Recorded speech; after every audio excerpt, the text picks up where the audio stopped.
नमस्ते नमस्कार अनि हार्दिक स्वागत अभिवादन व्यक्त गर्न चाहन्छु। तपाईँ सुन्दै हुनुहुन्छ जिल्लाकै पहिलो सामुदायिक रेडियो सिन्धुलीगढी एफएम 92 मेगाहर्ज मार्फत कार्यक्रम हाम्रो सिन्धुली मेरो प्रतिबद्धताको पर्खाइमा बस्नुभएका तपाईँ तमाम दर्शक श्रोताहरू माझमा कार्यक्रमलाई लिएर म उपस्थित भइसकेको छु। कार्यक्रम प्रस्तुता अञ्चन राणा छु भने यति बेला प्रविधि कक्षमा रहेर साथ सपोर्ट गर्दै हुनुहुन्छ पुष्पा सुनवार, त्यसै गरी देविका सुनवार हुनुहुन्छ। हामी हरेक साताको बिहिबार यसै समय कार्यक्रम हाम्रो सिन्धुली मेरो प्रतिबद्धतालाई लिएर आउने गर्दछौँ। कार्यक्रम हाम्रो सिन्धुली मेरो प्रतिबद्धतामा सिन्धुलीका 9वटै स्थानीय तहका जनप्रतिनिधिहरूसँग कुराकानी गर्छौँ। जनप्रतिनिधिहरू निर्वाचित भइसकिकन के परिवर्तन आए अथवा बोलेको कुरा पुरा गरे त, घोषणापत्र अनुसार उहाँले काम कति गर्नुभयो, कति गर्न बाँकी छन्, के गर्दै हुनुहुन्छ जनप्रतिनिधिहरू, यो विषयमा हामी जनताहरूलाई अपडेट गराउने काम गर्छौँ, जानकारी गराउने काम गर्छौँ र जनप्रतिनिधिहरूलाई झकझक्याउने काम गर्छौँ। त्यति मात्र होइन, सिन्धुली जिल्लामा उठेका जल्दो बल्दो विषयवस्तुहरूलाई कार्यक्रम हाम्रो सिन्धुली मेरो प्रतिबद्धतामा उठान गर्नेछौँ र प्रदेश सांसदहरूलाई पनि ल्याउने हाम्रो कोसिस रहनेछ। केही सांसदहरूसँग कुरा पनि गरिसकेका छौँ। पक्कै पनि हामी सिन्धुलीमा रहेका जनप्रतिनिधिहरूसँग कुराकानी गरिरहँदाखेरि विकास निर्माणमा जनप्रतिनिधिको मात्रै प्रत्यक्ष भूमिका नहोला, तपाईँ हाम्रो पनि त रहला। त्यसकारण तपाईँ हाम्रो रहन्छ नै, मिडियाको रहने कारणले नै हामीले कार्यक्रम हाम्रो सिन्धुली मेरो प्रतिबद्धता लिएर आएका छौँ। यसको अर्थ जनप्रतिनिधिहरूलाई के गर्नुभयो, के गर्दै हुनुहुन्छ, किन पुरा भएन भन्ने कुराहरू झकझक्याउने काम गर्छौँ र उहाँहरूले त्यसै अनुसार पक्कै पनि काम गर्नुहुनेछ। र यो हाम्रो मात्रै भूमिका होइन, तपाईँको पनि होलान्।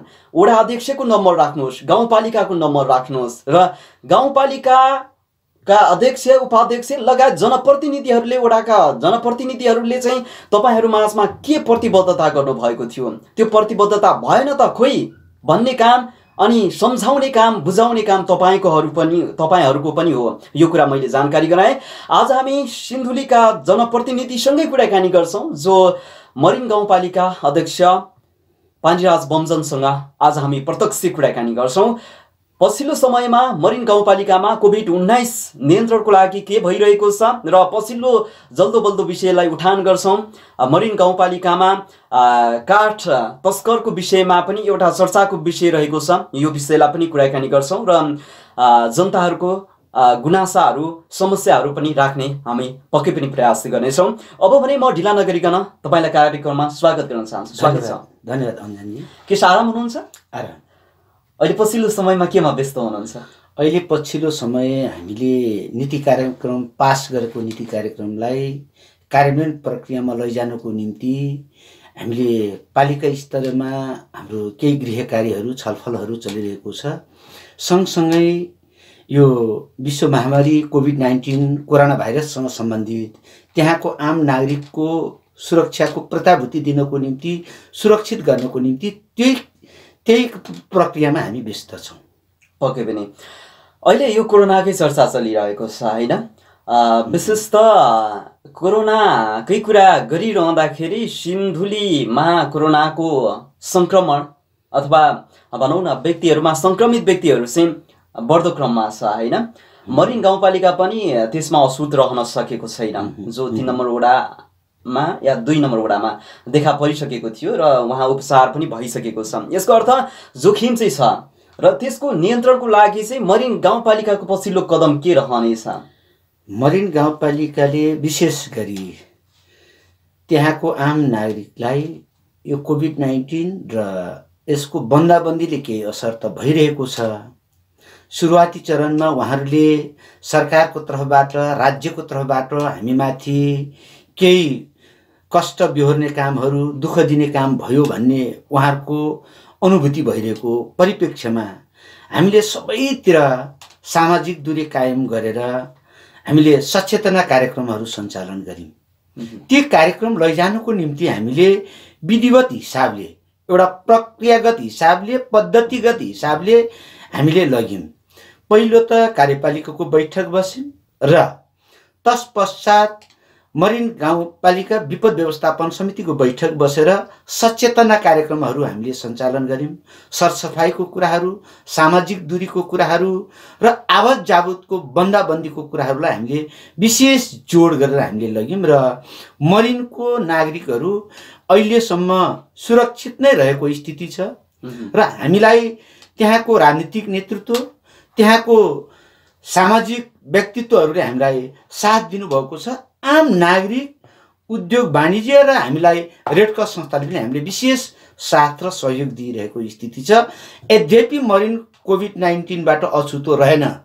मरिन गाउँपालिका अन्तर्गत मरिन गाउँपालिकाको क्वारेन्टाइनमा रहेको मलेसियाबाट आएको एकजना नागरिकमा कोभिड पोजिटिभ देखियो। जिल्लाको आइसोलेसनमा राखेर फेरि उहाँको स्वाब परीक्षणमा उहाँको नेगेटिभ आइसके पश्चात उहाँ घर फर्किसक्नु भएको छ।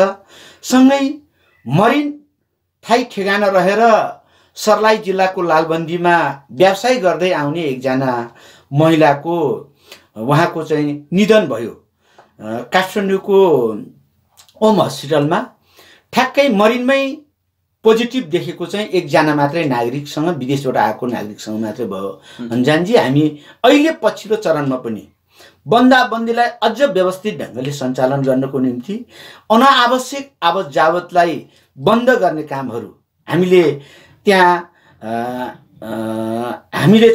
फेरि चाहिँ विपद व्यवस्थापन समितिको बैठक र कार्यपालिकाको बैठकले त्यहाँ पालिका सिल गरेको छ। अति आवश्यक जनताले उपभोग गर्ने सामग्रीहरू, निर्माण सामग्रीहरूलाई सचेततापूर्वक त्यहाँ ल्याउने र मरिनभित्र चाहिँ उहाँहरूलाई कुनै होटल व्यवसायीसँग चाहिँ सम्बन्धीय सहकार्य र निकट रहेर चाहिँ बस्ने, घुलमिल गर्न नदिने गरी उच्च सचेतनाका साथ हामी त्यो कामहरू गरिरहेका छौँ। हजुर, अब यो भनिरहँदाखेरि होइन, पक्कै पनि कोरोना नियन्त्रणको लागि हाम्रो पछिल्लो बुझाइ चाहिँ के छ भनेदेखि लकडाउन गर्ने अथवा सिल गर्ने बित्तिकै कोरोना नियन्त्रण हुन्छ भन्ने खालको बुझाइ हो कि जस्तो लागिरहेको छ। यो कोरोना नियन्त्रणको लागि उत्तम विकल्प लकडाउन अथवा सिल नै हो त? अब यसको विकल्प चाहिँ हामीलाई अहिलेसम्मको बुझाइमा यत्र तत्र सबैतिर सङ्क्रमित क्षेत्रमा पुग्ने, घुलमिल हुने भयो भनेदेखि त्यसले अलि छिटो त्यो सङ्क्रमण हुन्छ भन्ने हाम्रो बुझाइ हो। र हाम्रो बुझाइ त हामी एकको अर्को ढङ्गले हामीले मुक्ति पाउने पक्षमा छैन।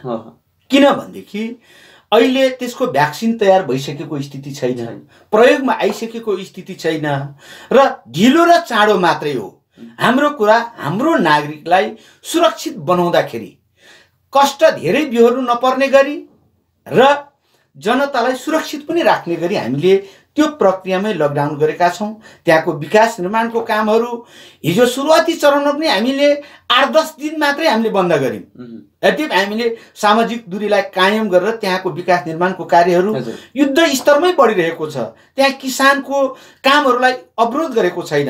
हामीले त्यहाँ सचेततापूर्वक ढङ्गले मरिनमा चाहिँ हामी अगाडि बढेका छौँ। अब तपाईँले भन्नुभयो नि विकास निर्माणलाई चाहिँ अगाडि बढाइराख्नु भएको छ होइन, यसलाई चाहिँ भनौँ न अलि सुरक्षाको मापदण्डलाई चाहिँ ख्यालमा राखेर त्यहाँ विकास निर्माणलाई त ख्यालमा राखेर चाहिँ बढाइराख्नु भएको छ। तर बिजनेस व्यापार चाहिँ के छ? बिजनेस व्यापार पनि त बन्द होला नि होइन?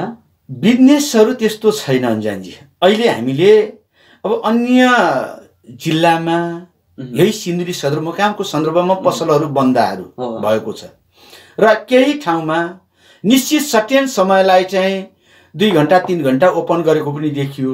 तर मरिनको सन्दर्भमा चाहिँ हामीले व्यापारहरू चाहिँ गर्नको निम्ति हामीले उच्च सजगता अपनाएर व्यापारीहरूले मास्क प्रयोग गर्ने, सेनिटाइजर प्रयोग गर्ने, हरेक ल्याएको सामग्रीलाई त्यहाँ केही कीटाणुहरू आउनु सक्छ भन्ने, भाइरसहरू आउनु सक्छ भनेर हामीले स्प्रे गर्नु लाउने, त्यसको निश्चित समयसम्म चाहिँ स्टोरमा राख्नु लाउने, यसलाई असाध्य सचेततापूर्वक हामीले व्यापार व्यवसायलाई पनि हामीले नियमित रूपमा सञ्चालन गर्न हामीले अवरोध गरेका छैनौँ मरिनको सन्दर्भमा। पक्कै अब यहाँनिर हामीले कुराकानी गरिरहँदाखेरि मरिन गाउँपालिकामा जति पनि अपनाउनु पर्ने कुराहरू होइन, जो मरिन गाउँपालिकाको नागरिक सम्पूर्ण नागरिकहरूलाई चाहिँ प्रत्यक्ष असर नपर्ने गरी सुरक्षाको मापदण्डहरू अपनाएर हरेक गतिविधिहरूलाई सञ्चालन गर्न दिइराखेको छ होइन। विशेष त अहिले भनौँ न प्रत्यक्ष गरी तपाईहरुले चाहिँ यहाँ अहिले नयाँ आर्थिक वर्ष सुरु भयो हैन, यो बेलामा चाहिँ लक्षित वर्गहरूलाई चाहिँ सम्बोधन कसरी गर्नु भएको छ? भनाइको तात्पर्य लक्षित वर्गहरूको लागि कार्यक्रम तथा बजेटहरू चाहिँ के कस्तो छ? हामीले सुरुवाती ऐतिहासिक वर्ष र अरू 2 वर्ष, ऐतिहासिक वर्ष लक्षित वर्ग समुदायको निम्ति हामीले 1 करोड रिसोर्स व्यवस्थापन गर्यौं। एवं रूपले दोस्रो तेस्रो वर्ष 80 लाखको दरले गर्यौं। तर त्यसले सार्थकता चाहिँ हामीले प्राप्त गर्न सकिएन। हजुर, विशेष गरी लक्षित समुदायको नेतृत्वदायी भूमिका निर्वाह गर्नेहरूले र त्यसमा प्रत्यक्ष रूपमा हाम्रो पनि केही निगरानीमा कमी भएकोले हामीले सोचे जस्तो गर्न सकिएन। र यो आर्थिक वर्षमा चाहिँ मरिन गाउँपालिकाले विशेष गरी कोभिड-19 कोरोना भाइरसलाई केन्द्रबिन्दुमा राखेर बजेट बनाएका छौं र लक्षित समुदायको सन्दर्भमा चाहिँ हामीले मात्रै 10 लाख रुपैयाँ हामीले बजेट राखेका छौं। कसरी उहाँको चेतनाको वृद्धि गर्ने, राजनीतिक हिसाबले कसरी माथि उठाउने, आर्थिक हिसाबले कसरी माथि उठाउने भन्ने सन्दर्भमा हामीले सोचेका छौं।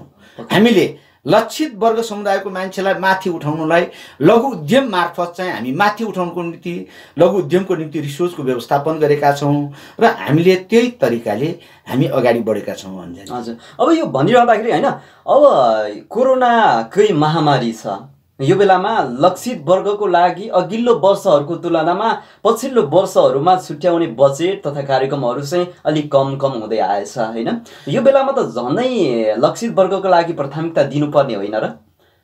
अहिले हाम्रो बुझाइ यसलाई परिणाममुखी बनाऊ, बजेट प्रमुख होइन प्लानिङ प्रमुख हो भन्ने हिसाबले हामीले रिसोर्स चाहिँ थोरै छुट्याएका छौं र हामीले लक्षित वर्गलाई चाहिँ कोभिड-19 सँग जोडेर उच्च सजगतासँग जोडेर हामीले औषधि उपचारको सन्दर्भमा हामीले विशेष जोड गरेका छौं। विगतमा पनि गरेका थियौं र चालु वर्ष यो आर्थिक वर्षमा पनि विशेष प्राथमिकता हामीले स्वास्थ्यसँग जोडेरै गरेका छौं। हामीले विशेष गरी यसको वितरण प्रणालीको कुरा केही व्यवस्थित हुन सकेको छैन। यो विषयमा हामी छिटो छरितो हामीले स्वास्थ्य संस्थाको प्रमुख र त्यहाँको व्यवस्थापन समितिको अध्यक्ष सहितको राजनीतिक नेतृत्व सहित हामी एउटा बहस र छलफल चलाउने, एउटा प्रणालीमा ढाल्ने, एउटा विधिमा चल्ने गरी हामीले सोचेका छौं। मैले यसो भन्दै गर्दाखेरि केही भएन त भन्ने होइन।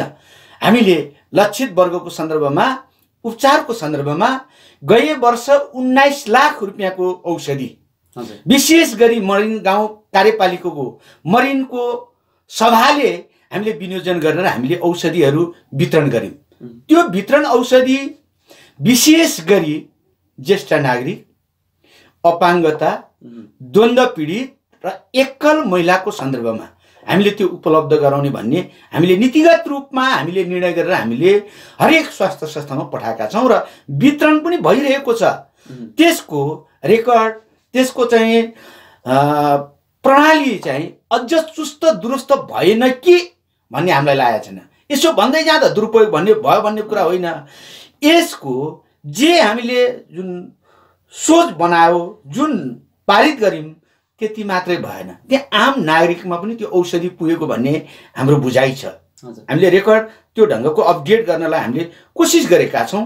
हामीले अहिले औषधि संघीय सरकार र प्रादेशिक सरकारको तर्फबाट निशुल्क औषधि नै आइरहेको छ। आम नागरिकलाई स्वास्थ्य बीमा मार्फत पनि सरकारको तर्फबाट बीमाको औषधि आइरहेको छ। विशेष गरी हामीले उपलब्ध गरेको औषधिहरू प्रचारात्मक हिसाबले तलपट्टि पुर्याउन सकेन। मेरो बुझाइमा पछिल्लो चरणमा छुट्टै जस लिनु छैन व्यक्तिगत रूपमा अध्यक्षको हिसाबले, तर सरकारले गरेको संस्थागत सहयोगको कुरा आम नागरिकलाई स्वास्थ्य बीमाबाट प्राप्त औषधि र संघीय सरकार र प्रदेश सरकारको तर्फबाट निशुल्क औषधि यो औषधि विशेष गरी ज्येष्ठ नागरिक, अपाङ्गता, एकल महिला र द्वन्द्व पीडितको निम्ति यो औषधि भन्ने कुराहरू चाहिँ त्यो प्रचारात्मक भएन। कतिपय आम नागरिकमा चाहिँ पालिकाले खरिद गरेको औषधिको चाहिँ हामी क्लियर भएन भन्ने आवाज पनि उठिरहेको छ। यसलाई स्पष्ट गराउनको निम्ति हामीले निकट भविष्यमा हामीले त्यो प्रकृतिको सबै स्वास्थ्यको प्रमुख र अध्यक्षज्यू राजनीतिक नेतृत्व सहितको स्वास्थ्य संयोजक बसेर हामी छलफल चलाउँदैछौँ र हामीले यो चालु वर्षमा 35 लाख रुपियाँको औषधि खरिद गर्ने गरी हाम्रो सरकारको तर्फबाट नीति कार्यक्रम पास भएको छ अन्जनजी। हजुर, अब यो भन्नु भने तपाईँले अघिल्लो वर्षहरूको तुलनामा जति पनि लक्षित वर्गहरूको लागि छुट्याइएको बजेट अनुसार काम हुन सकेन, जो प्रभावकारी देखिएन भन्नु पनि होइन। त्यो प्रभावकारी गर्ने अथवा कार्यान्वयन गर्ने पक्ष त तपाईँहरू नै हो नि, होइन र? एकदम त्यो हो। अनि किन सुक्नुभयो? समस्या कहाँनिर आयो भनेदेखि नीति कार्यक्रम हामी लक्षित समुदायको निम्ति हामीले पास गर्यौँ, बुझ्नुभयो नि? र त्यो कार्यान्वयन प्रक्रियामा वडामा जाने क्रममा त्यहाँको लक्षित समुदायको चाहिँ नेतृत्वदायी भूमिका निर्वाह गर्ने साथीहरूले कैयन यो सरकारको उद्देश्य उहाँहरूको शैक्षिक हिसाबले माथि उठाउने, आर्थिक हिसाबले माथि उठाउने, राजनीतिक हिसाबले माथि उठाउने र उद्यमशीलताको हिसाबले उद्यमी बनाउने भन्ने सरकारको लक्ष्य। तर लक्षित समुदायको नेतृत्वहरूले कतै सामुदायिक भवन बनाइदिने, कतै सामान्यतया चाहिँ नेपालको संविधान 2072 लक्षित समुदायको अधिकार क्षेत्रको विषयमा गोष्ठी भनेर 2 दिन गोष्ठी चलाउने, त्यो गोष्ठीमा 200-400 भत्ता दिने र चिउरा मासु खाने, त्यो पैसा सिद्ध्याउने। जुन ट्रेनको विकास भएको छ त्यो ट्रेनको क्रमभङ्गको निम्ति लड्दा लड्दा बोल्दा बोल्दा थकित भएर यो आर्थिक वर्षदेखि त्यो चिउरा मासु र केही 200-500 भत्ताको क्रमभङ्ग गरेको छ। अब 10 लाखले हिजो 1 करोड र 80 लाखको बजेटले भन्दा प्रभावकारी खालको योजना बनाउने पालिकाले सोचेको छ। भनेपछि यहाँनिर यसो हेर्दाखेरि होइन, लक्षित वर्गहरूसम्म पुग्नको लागि त्यो वातावरण तपाईँहरूले सिर्जना गर्नुभयो।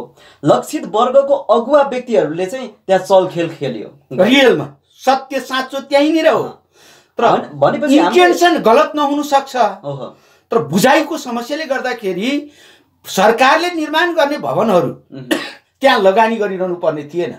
अनागत यो नेपालको संविधान 2072 को विषयमा विभिन्न बहस छलफल गरिरहनु पर्ने थिएन। मेरो बुझाइ त्यो हो अन्जनी। त्यहाँ विलासितामा खर्च भएको छ।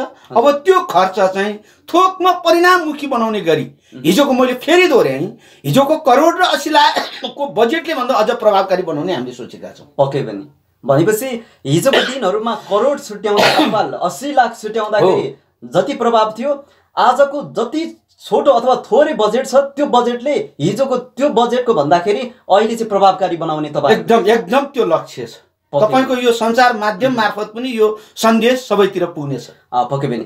अब यो हामी कुराकानी गरिरहँदाखेरि होइन, कोरोना विशेष नै छौँ अहिले। कोरोना नियन्त्रणको लागि भन्दै भनौँ न विभिन्न स्थानीय तहहरूले बजेट खर्च गरिरहेका छन्। एकदम ती बजेटहरू खर्च गरेको पारदर्शिता हुनुपर्छ भन्ने सबैको बुझाइ हो। जनताहरूले थाहा पाउनुपर्छ भन्ने कुरा सम्पूर्ण जनताहरूको माग हो होइन। एकदम यो विषयमा मरिन गाउँपालिकाले कति खर्च गरे, के गरे भन्ने कुराहरू पारदर्शिताको हिसाबले हेर्ने हो भनेदेखि मरिन गाउँपालिकाले गरेको खर्च विवरण हिजो अस्ति भर्खरै मात्रामा सार्वजनिक गर्यो।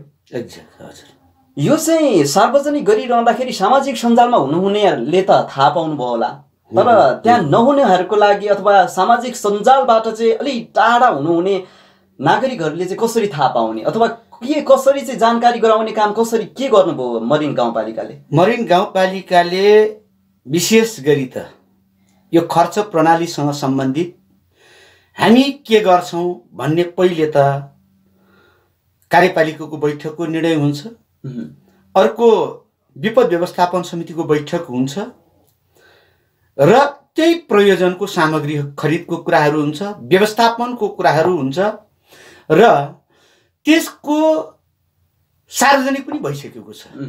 सामाजिक सञ्जाल हेर्ने र सुन्नेले सुनेको छ। बाँकी नागरिकको सन्दर्भमा फेरि पनि हामीसँग मैले अघि भने जस्तै हामी कार्यपालिकाको बैठकमा रहने र विपद व्यवस्थापन समितिको बैठक विपद व्यवस्थापन समितिमा राष्ट्रिय मान्यता प्राप्त पार्टीको प्रतिनिधि, त्यहाँको उद्योग वाणिज्य, त्यहाँको थाने तहको सुरक्षाको प्रमुख, त्यहाँको रेड क्रसको प्रतिनिधि र त्यसो भएकोले हामीले वडाको विपद व्यवस्थापन समिति पनि रहेको छ। हामीले त्यो खर्चहरू वडामा सार्वजनिक गरेका छौँ। आम नागरिकलाई हाम्रो पालिकाको वेबसाइटमा पनि हामीले राखेका छौँ। यो चिज यो शीर्षकमा हामीले खर्च भएको छ भन्ने हामी स्पष्टसँग जान्छौँ। पक्कै पनि अहिलेसम्म मरिन गाउँपालिकाले कोभिड-19 यता गरेका खर्चहरू के कति भयो? मलाई ठ्याक्कै हेर्नुपर्छ। करोडको सेरोफेरोमा भएको छ। विशेष गरी त्यो खर्च थोकमा हेर्दा आम नागरिकलाई धेरै भयो भन्ने त लाग्ने भयो, त्यो स्वाभाविक छ। मलाई लाग्छ 22 देखि 23 लाख रुपियाँ मरिनको स्वास्थ्य कर्मीहरूलाई हामीले जोखिम भत्ता उपलब्ध गराएका छौँ। किनभनेदेखि स्वास्थ्य कर्मीहरूको उच्च मनोबल बढाउनको निम्ति जोखिम भत्ताको व्यवस्थापन गऱ्यौँ। हामीले उहाँहरूको उच्च मनोबल बढाउनको निम्ति स्वास्थ्य सामग्रीहरू खरिद गऱ्यौँ। त्यो हिसाबले केही खर्च भएको छ। सरसफाइसँग जोडेर साबुन खरिदमा 10 लाख चान्चुन खर्च भएको छ। हामीले 39 लाख चान्चुन मैले सार्वजनिक गरेको विवरणै छ। 39 लाख चान्चुन हामीले अरू थाने तहको देशैभरिमा खाद्य सामग्री खरिद गरेर वितरण गरियो। मरिनको सन्दर्भमा पनि समस्या त्यही देख्ने भयो। मरिन अलि वैज्ञानिक ढङ्गले, अलि फरक ढङ्गले मरिनले सोच्यौँ। किन सोच्यौँ?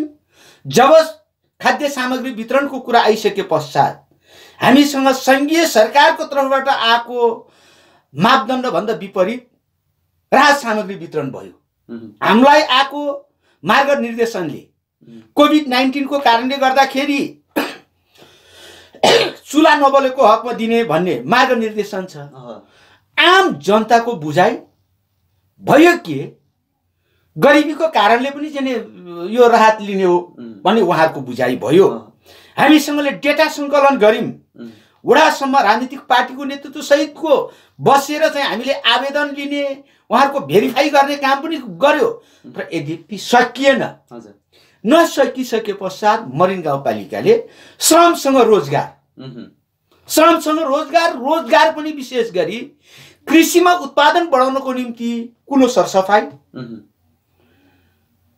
भूक्षयलाई नियन्त्रण गर्नको निम्ति वृक्षरोपण, त्यो हिसाबले श्रमसँग रोजगार जोडेर हामीले उहाँहरूलाई त्यहाँ केही मिलाइजुलाई भन्दाखेरि हामी कहीँ न त विपद व्यवस्थापन समिति न त सरकारको प्रतिनिधिले गडबड नगर्ने गरी श्रमिकहरूलाई त्यहाँको दर रेट भन्दा फरक प्रक्रियाले हामीले विशिष्ट क्षणमा हामीले उहाँहरूलाई सुविधा दिने गरी टेन्टेटिभ श्रम केही घन्टा बढाउने र दिनमा 1500 रुपियाँ दिने गरी।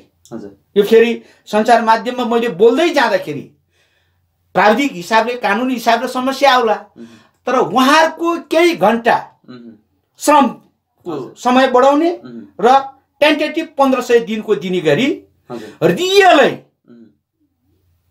लकडाउनको कारणले अप्ठ्यारोमा परेको नागरिकलाई हामीले काममा 39 लाख चान्चुन हामीले उपलब्ध गरायौँ।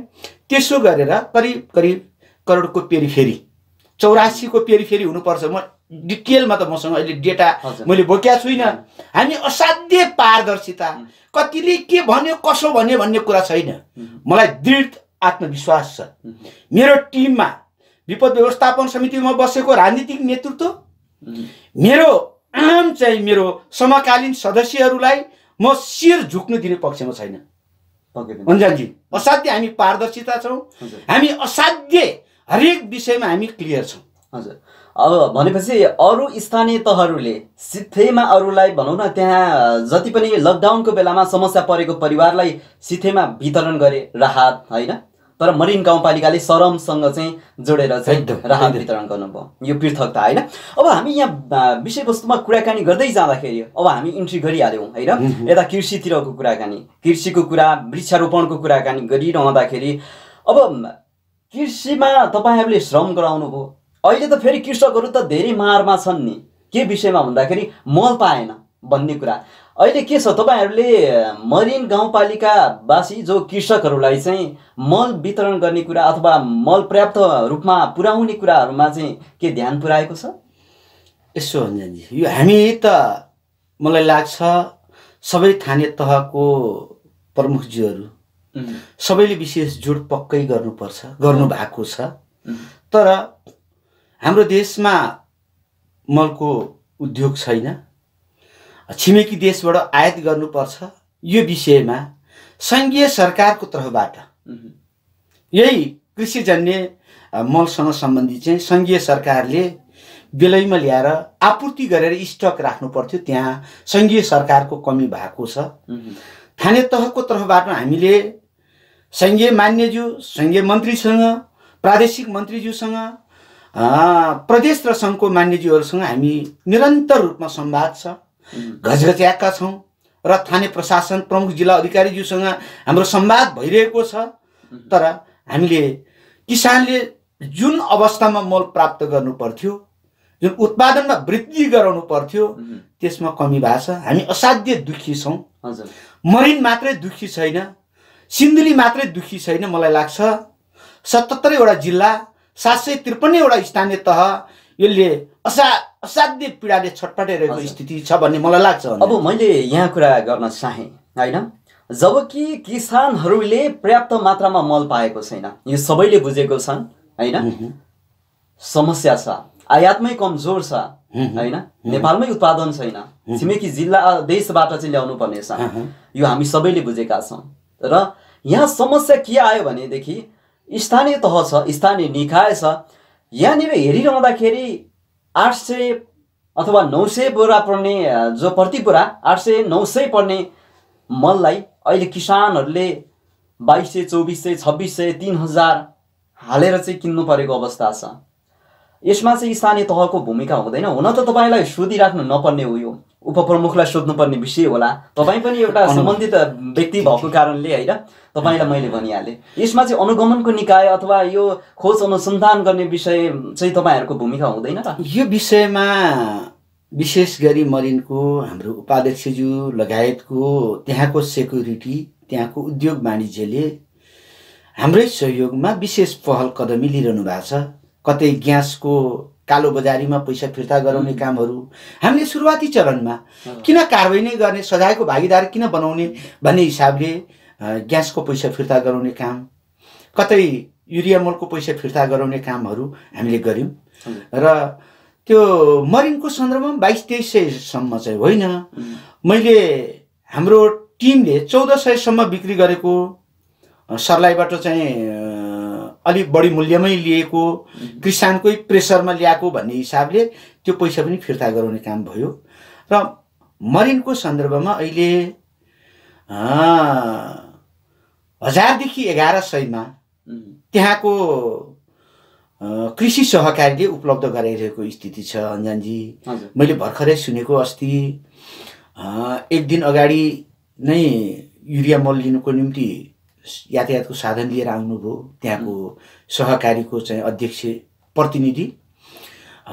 भोलिपल्ट पनि यहाँबाट राति लोड भएर तेस्रो दिन पुग्ने क्रममा चाहिँ मेरो सूचनामा 1150 सम्म, अलिक पर पुर्याउँदाखेरि 1 नम्बर वडा जस्तै कि 2-3 नम्बर वडा पुर्याउने क्रममा चाहिँ 1150 सम्म लिएको भन्ने हामीलाई सूचना छ। मलाई लाग्छ मरिनको चाहिँ अनुगमन समितिले, विशेष गरी मरिनको उपाध्यक्षज्यूले, त्यहाँको सेक्युरिटीले, त्यहाँको उद्योग वाणिज्यले सरकारलाई सहयोग पुर्याएको स्थिति छ अन्जनजी। यहाँको मिडिया मार्फत पनि यो सम्प्रेष हुनेछ। पक्कै पनि। अब हामी अहिले जो मरिन गाउँपालिकामा जल्दो बल्दो विषय, जो चर्चाको विषयतिर प्रवेश गरौँ जस्तो लाग्यो। म बिस्तारै प्रवेश गरिरहेको छु। अहिले विशेष त यो मरिन गाउँपालिकाको जनताहरू जान्न चाहन्छन् अथवा सिन्धुलीका जो कोही नागरिकले जान्न चाहिरहेको छ, चर्चाको विषय छ जिल्लामा। मरिन गाउँपालिकामा चाहिँ काठ तस्करको विषयमा लिएर वडा नम्बर 3 मा एकजना व्यक्ति जितबहादुर मोक्तान जो अहिले हिरासतमा हुनुहुन्छ हैन, यो चाहिँ उहाँलाई आरोप लगाएर चाहिँ वास्तविक दोषी नभएको व्यक्तिलाई चाहिँ हिरासतमा राखियो भन्ने कुराहरू आइराखेको छ। यो विषयमा चाहिँ तपाईँ के भन्नुहुन्छ, तपाईँले अध्ययन गरे अनुसार? एकदम धन्यवाद अन्जनजी।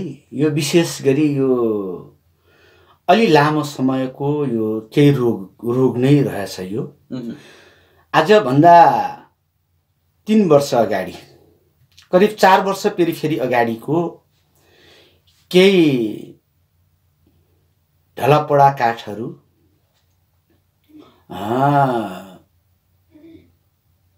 चाहिँ केन्द्रीकृत गरेर राखेको स्थिति रहेछ एउटा समितिले, त्यहाँको सामुदायिक वनले। त्यहाँ तत बेला चाहिँ समथिङ भोजबहादुर समथिङ एकजना मगर या श्रेष्ठ अध्यक्ष हुनुहुन्थ्यो। अहिले जितबारजीको म्याडम विद्यालयको एचएम पनि हुनुहुन्थ्यो त्यो तत्कालीन बेला, त्यहाँ आधारभूत विद्यालय मथौलीको उहाँ सचिव हुनुहुँदो रहेछ। सबै कारोबार उहाँले नै गर्ने। उहाँको इन्टेन्सनमा जितबहादुरको म्याडमले चाहिँ सचिव हुनुहुन्थ्यो, कारोबार चाहिँ उहाँले गर्नुहुन्थ्यो। उहाँको इन्टेन्सनमा एउटा यार्डमा चाहिँ काठ राखेको रहेछ, त्यो अनसिनमा। हजुर, कुनै कटान आदेश कुनै वनसँग सम्बन्धित थिएन नै, बुझ्नमा आएको छ। त्यो काठ चाहिँ तत बेला पनि उहाँको केही प्रविधिगत समस्या, आम नागरिकलाई आन्तरिक खपतको काठ दिने भन्दै राम्रै रकम असुल्ने उहाँको जुन प्रविधिको विकास भइरहेको स्थिति रहेछ। विधान कार्ययोजनाले 800 क्युफुट चाहिँ काठ वितरण गर्न पाउने र उहाँले 3035 सम्म काठ वितरण गर्छु भनेर पैसा असुल्ने र आन्तरिक रूपमा अनसिनमा कतिको ठगिने गरिरहेको स्थिति, कतिलाई आन्तरिक रूपमा मिलाएर आफूले व्यक्तिगत रूपमा इलिगल त्यसरी वितरण गरेको पनि हामीले सुन्नमा आएको छ पछिल्लो चरणमा। अर्को उहाँले भोजबहादुरजी अध्यक्ष नै हुने बखत एकजना उपभोक्तासँग आफू अध्यक्ष भएको लेटर प्याडमा सम्झौता गरेर काठ दिएको पनि भेटाउन सक्छौँ हामी। फर्जी गरेको भनेपछि जितबहादुर आफै म अध्यक्ष हो भनेर चाहिँ उहाँले चाहिँ त्यो किर्ते कागज बनाएर चाहिँ उहाँले त्यो वितरण गरेको भन्ने कुरा वितरण छ। भोजबहादुर कि यता नारायण पछिल्लो चरणको म भन्दैछु, तत्कालीन बेलाको कुरा भोजराजी नै हुनुहुन्थ्यो। भोजराजी या भोजबहादुर भेषबहादुर। अनि उहाँले त्यो काठ चाहिँ हजुर त्यहाँको एक अधिकार जमाउने, निरङ्कुशता, अरू धाक धम्की दिने केही ट्रेनहरूको विकास भएको रहेछ र त्यही काठ चाहिँ ठ्याक्कै व्यवसायमालाई नाम आएको छैन। यो काठ चाहिँ तिमीलाई दिन्छु भनेर 1.5 लाख रुपियाँ एग्रिमेन्ट पनि गरिसकेको छ एक व्यवसायीसँग लिइसकेको छ 1.5 वर्ष अगाडि नै। अनि हुँदै जाँदाखेरि निशुल्क रूपमा काठ एकल महिलाको रूपमा दिएको एकजना नाम ठ्याक्कै मलाई उ भएन, लोकीमा समथिङ के छ रुकुमा, उहाँलाई चाहिँ समूहले निशुल्क काठ दियो। हजुर उहाँलाई चाहिँ पैसा ल्याऊ मलाई, नत्र तँलाई चाहिँ ठिक गर्छु, घर भत्काएर लान्छु भन्ने उत्पीडन गर्ने, उहाँमाथि चाहिँ हातपात गर्नु खोज्ने, अमानवीय व्यवहार गर्नु, जुन खालको दुस्साहसहरू गरेको देखिन्छ। हजुर र पछिल्लो चरणमा त्यहाँको आम नागरिकले, त्यहाँको उपभोक्ताले त्यो काठलाई विकेन्द्रीकृत गर्ने र वनको कर्मचारी सहितको उपस्थितिमा पछि हामी त्यसको विभाजन गरेर प्रयोग गर्ने भूकम्प पीडितहरूले पनि पाएन। अब बाँकी भूकम्प पीडितले पनि त्यो प्रयोग गर्ने गरी हामी जाउँ, यो अनसिन काठ हो भन्ने हिसाबले त्यहाँको आम नागरिकहरू ओर्लेर त्यो काठहरू यत्रतत्र डिस्पोज गरे भनौँ न, विभिन्न यार्डमा राखेको छ। त्यो सूचना छ हामीसँग। मैले फिल्ड अध्ययन गर्न पुगेको छुइनँ र त्यहाँ मेरो सरकारको प्रवक्तासँग जोडेर केही आक्षेपहरू आयो। मलाई दृढ के विश्वास छ भनेदेखि उहाँ अध्यक्षज्यू त्यहाँको राजनीतिक नेतृत्वहरूले के भन्नुहुन्छ भनेदेखि अध्यक्षज्यू प्रत्यक्ष रूपमा नभएको पालिकामा हुनुहुन्थ्यो। सँगै मसँग गढी गाउँपालिकाको अध्यक्षज्यूको आमा बित्नु भएको थियो, त्यहाँ भेटघाटमा पुगेको छ हामी त्यो बेला। उहाँले त्यहाँको उपभोक्ताको अध्यक्ष र राजनीतिक नेतृत्वहरूलाई त्यो काठ विभाजन नगर, पटक्कै नगर, उहाँले पटक पटक फोनमा सुझाउनु भएको छ। र पछिल्लो चरणमा अहिले धमिलो पानीमा माछा मार्नको निम्ति यो सन्दर्भ उठ्यो। समाजलाई अस्थिरता बनाउने खालको केही यथास्थितिवादी शक्ति, पश्चगमनकारी तत्त्वहरूले केही प्रयोग गरेको हामीले बुझेको छ। सरकारको तर्फबाट, गाउँपालिकाको तर्फबाट आधिकारिक प्रेस विज्ञप्ति पनि आइसकेको स्थिति छ। किनभनेदेखि सरकारको प्रवक्तासँग जोडिएर नगरेको कर्मलाई चाहिँ जुन खालको आरोप लगाइरहेको छ, जुन प्रकृतिको चाहिँ यो दोषारोपण गरेको छ, हामी अलिक गम्भीर छौँ। हामी त्यो समाजलाई स्थिर समाज बनाउने, सभ्य समाज बनाउन चाहिरहेका छौँ। केही मान्छेहरूले त्यो समाजलाई तरङ्गित बनाउने, भयरहित बनाउने, त्यहाँको जनतालाई भयभय बनाउने गरी केही तत्त्वहरू लागेको छ। त्यो विषयमा हामी, मेरो पार्टी नेपाल कम्युनिस्ट पार्टी नेकपा, मरिनको सरकार, मरिनको पार्टी अलिक गम्भीर भएको छ। अहिले वडा नम्बर 3 को जुन सामुदायिक वन क्षेत्रभित्र न काङ्ग्रेस न नेकपा कोही यो विषयमा अज्ञान त छैन, स्पष्ट छ, सबै एकताबद्ध छ यो इस्युमा। र केही निश्चित सर्टेन मान्छेहरू केही लाभको निम्ति लागेको छ। यो विषयमा हामी क्लियर छौँ अन्जानजी। पक्कै पनि। अब यहाँ भनिरहँदाखेरि होइन, जितबहादुर मोक्तान जो बुद्ध सामुदायिक वन उपभोक्ता त्यो समितिको चाहिँ अध्यक्ष होइन, एकदम एक्ज्याक्ट होइन। उसले चाहिँ कृत्यमा चाहिँ म अध्यक्ष हुँ भनेर अहिलेसम्म बिक्री वितरण गरिरहेको एकदम उनले चाहिँ त्यो कर्म गरेको स्थिति। र पछिल्लो चरणमा नारायणजी अध्यक्ष भइसकेर पनि म यहाँको मिडिया मार्फत स्पष्ट के गराउन चाहे भनेदेखि, नारायणजी अध्यक्ष त्यत्रो जनताले अनुमोदित भयो, जिल्ला मरिन डिभिजनले अनुमोदन भयो, त्यसको प्रक्रिया पुगेको छ। त्यहाँको टाँचा, त्यहाँको बरबुजार, उहाँको म्याडम तत्कालीन अवस्थामा सचिव भएको हिसाबले त्यहीँ रहेको अवस्थामा दिइरहेको छ। अहिले पनि प्राप्त गरेको छैन त्यो टाँचाहरू, डकुमेन्ट्सहरू। त्यहाँको चाहिँ बुद्ध सामुदायिक वनको चाहिँ विधान कार्ययोजनाहरू जिल्ला प्रशासन कार्यालयबाट पनि डिभिजन वनलाई यथाशक्य त्यो चाहिँ टाँचाहरू चाहिँ हस्तान्तरण गर्न लाउनु भनेर परिपत्र पनि भएको छ। त्यो परिपत्रलाई पनि अट्टिएर गर्ने, स्थानीय प्रशासनलाई पनि च्यालेन्ज गर्ने, विभिन्न खालको समस्याहरू भएपछि पछिल्लो चरणमा त्यहाँको जनताहरू, त्यहाँको नागरिकहरू असाध्य उत्पीडन, धैर्यताको बाँध हुँदो रहेछ। मेरो भन्नुहुन्छ भने व्यक्तिगत रूपमा कुनै मेरो स्वार्थ छैन, त्यहाँ जनतामा पनि स्वार्थ देखिन्न। तर परिस्थितिले त्यो ठाउँमा पुर्याउनु आम नागरिकलाई बाध्य बनायो। मैले पनि अध्यक्षको हैसियतले, सरकार प्रमुखको हैसियतले त्यहाँको नागरिकलाई सचेत हुनुस्, अलि अगाडि नबढ्नुस्, अलि ब्याक जानुस्, कानुनी प्रक्रियाले जे दण्डित हुन्छ त्यसको सजायको भागीदार हुनुपर्छ र निर्दोष मान्छे फस्नुहुन्न। त्यो सत्यको विजय निश्चय रूपमा अन्तिममा हुन्छ, सत्य सत्य नै हुन्छ भन्ने विषयमा मैले पटक पटक उहाँहरूलाई अपिल गरेका छौँ।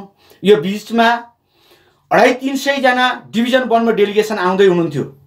मलाई लाग्छ आजभन्दा 4 दिन अगाडि मैले उहाँहरूलाई, त्यहाँको सुरक्षा प्रमुखले मलाई खबर गर्नुभयो, म तुरुन्तै बाटोमा गएर तपाईँहरू किन आइरहेको, कोभिड-19 को बेला, यो बेला तपाईँहरू आक्रोश व्यक्त गर्ने बेला छैन, तपाईँहरू बस्नुहोस्, अभियुक्तलाई जिल्ला प्रहरी कार्यालयमा हिरासतमा छ, फेरि पनि एउटा कानुनी प्रक्रिया हुन्छ, सामाजिक प्रक्रिया हिसाबले, व्यवहारिक हिसाबले हल गर्ने कुरा एउटा पार्ट हुन्छ। यहाँको नागरिक भएको हिसाबले उहाँलाई अझ रूपान्तरणको निम्ति, सचेतनाको निम्ति हामी पनि पहल गरौँला। तपाईँहरू अहिले नआत्तिनुस्, अहिले चाहिँ नहौसिनुस् भनेर मैले त्यहाँबाट ब्याक गर्ने काम पनि गरेको छु अन्जानजी। अब यहाँ यो भनिरहँदाखेरि होइन, अब कुरा यहाँ के आयो भने जितबहादुर निर्दोष छन्, निर्दोष व्यक्तिलाई चाहिँ अहिले अनुसन्धानै नगरिकन हावाको भरमा नबुझिकन पावर र पहुँचको भरमा चाहिँ उसलाई अनुसन्धानको लागि केही नबुझिकन चाहिँ हिरासतमा राखियो। अनुसन्धानको लागि त्यहाँ गइरहँदाखेरि पनि त्यहाँबाट ब्याक फर्काइयो भन्ने खालको कुराहरू आइराखेको छ। यो त तपाईँहरूलाई नै आरोप आयो नि त। फेरि होइन, अनुसन्धान जितबारको पक्षमा होइन। जुन आउने भिड चाहिँ जसरी चाहिँ पत्रकार सम्मेलन भयो जिल्लामा, सरकारको प्रवक्तामाथि चाहिँ प्रश्न उठ्यो, जब चाहिँ त्यहाँको चाहिँ वन समितिलाई र त्यहाँको प्रवक्तालाई मुद्दा दर्ता गर्ने प्रक्रियामा मुद्दा लेखाउनु भयो, त्यसको खबरदारीको निम्ति आम जनता ओर्लेको अन्जान। अब यो भनौँ न कारोबार जितबहादुरले भनेपछि पहिल्यैदेखि गर्दै आएको थियो। यो एकदम समस्या चाहिँ रहेछ। यो काण्ड चाहिँ कसरी बाहिरियो त? यो काण्ड पहिल्यै बाहिरिनु पर्ने। यो काण्ड त्यहाँको नागरिकलाई पहिला पनि त थाहा थियो होला नि, पहिला नि आउनु पर्ने होइन र? अहिले चाहिँ कसरी आयो त? नम्बर 1, यो काण्ड एकजना महिला माथि उहाँले घर भत्काएर लाने र चाहिँ विभिन्न खालको धम्की दिने, उहाँमाथि चाहिँ अपशब्द प्रयोग गर्ने, अमर्यादित व्यवहार गर्नु खोज्ने, त्यो भएपछि ती महिलाले बाहिर एक्सपोज भयो र ती कुराहरू त्यहाँको उपभोक्ताले नजिकबाट निहाल्यो र त्यहाँको उपभोक्ताहरू असाध्य पीडित नै थियो। किनभनेदेखि गलत प्रक्रियामा काठ बिक्री वितरण गर्ने, जुन यार्डमा चाहिँ स्टोर गरेको काठ आफू पर्याप्त मात्रामा प्रयोग गर्ने, त्यो परिस्थितिमा जनताहरूले धैर्यताको बाँध टुटेको स्थितिमा जनता त्यो प्रकृतिले ओर्लिएको हामी बुझ्न सक्छौँ। अब भनेपछि ती महिलाले जाहेरी नदिएको भएदेखि यो घटना बाहिरिने थिएन। महिलाले जाहेरी नदिँदा पनि यो घटना जुन प्रकृतिमा बदमासीहरू भइरहेको थियो, एक अधिकारहरू जमाइरहेको थियो, जुन प्रवृत्तिको रूपमा विकास भइरहेको थियो, त्यसले ढिलो हुन्थ्यो तर यो स्थिति त सिर्जना हुन्थ्यो नै। सिर्जना पक्कै पनि हुन्थ्यो। तर यहाँनिर हेर्दाखेरि बुझ्दाखेरि नि सम्बन्धित व्यक्ति जो सरकारवाला व्यक्ति, वडा अध्यक्षलाई त यो काण्डको बारेमा यो मान्छेले चाहिँ यस्तो गतिविधि गर्दैछ भन्ने कुरा पहिल्यै थाहा थियो नि, उहाँले किन रोक्नु भएन? त्यो कुरा अध्यक्षज्यूलाई सबै थाहा छ। हजुर, अध्यक्षज्यूलाई उहाँले गरेको बदमासी सबै थाहा छ। यो विषयमा पर्याप्त छलफल पनि भएको छ।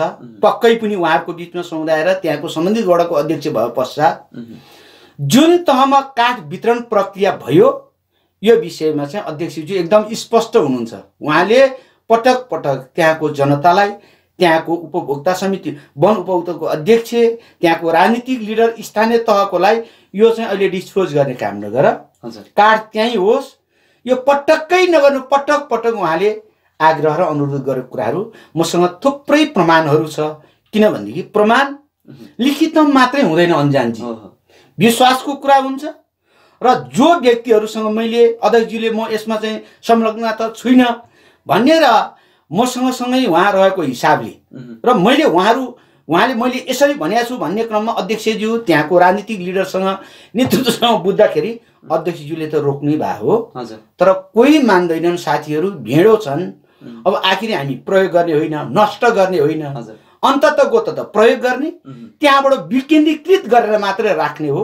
हामीले विकेन्द्रीकृत गरेको हो भन्ने आम पब्लिकको भनाइ छ। हजुर, पक्कै पनि। अब म केही भन्न चाहन्छु भने जुन अहिले यो विवाद ठुलो बनेको छ, जितबहादुर मोक्तान पक्षले भनेका छन् निर्दोष छन्, उसलाई कुनै अनुसन्धान वास्तविकतै नबुझिकन हिरासतमा राखियो, पक्रिए भन्ने कुराहरू आइराखेको छन्। यो वास्तविकता तपाईँहरूको पनि हो बुझ्नुपर्ने, यो बुझ्नु होला, यसको छिनोफानो राम्रोसँग गर्नु होला। एकदम कामना।